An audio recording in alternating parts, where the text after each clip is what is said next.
Dans la catégorie investissement 500 000 $ et plus, les prestigieuses qui brillent de leurs mille feux. Merci. Mesdemoiselles, félicitations. Merci beaucoup. Comment vous vivez le moment, là? Tu sais, on a eu notre déménagement. Ça a été une grosse année d'investissement pour nous, des gros sacrifices, autant comme personnel que professionnel. On a mis littéralement nos vies sur pause. Frédéric a 2 enfants aussi, tu sais. Qu'est-ce que ça change d'avoir des enfants quand on n'est plus tout seul dans la vie? Mon but principal avec les prestigieuses, c'était justement d'avoir une certaine liberté puis de pouvoir offrir grand à mes enfants. Tu sais, je voyais grand puis je savais que je pouvais atteindre grand.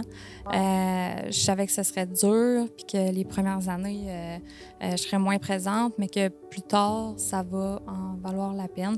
Je sais qu'ils vont me remercier plus tard, fait que... Ça a vraiment été des gros sacrifices familiaux. Donc, de recevoir ce prix-là, sincèrement, on dirait que ça donne comme un petit baume sur le cœur, une petite fierté de tout ce qu'on a accompli dans la dernière année.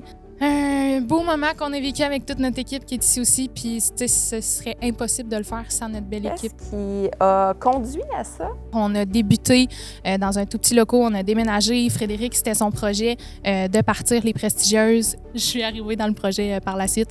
On travaillait ensemble, on était 2 travailleurs autonomes distincts.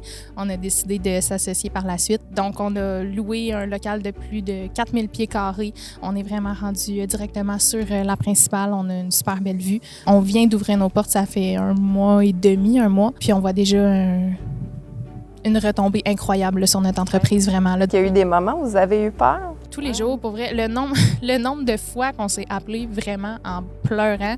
Oui, on monte le beau sur les réseaux sociaux, c'est ce qui est beau. Mais tous les sacrifices derrière, tout l'argent investi, toutes les nuits à ne pas dormir, ça a été rough, là.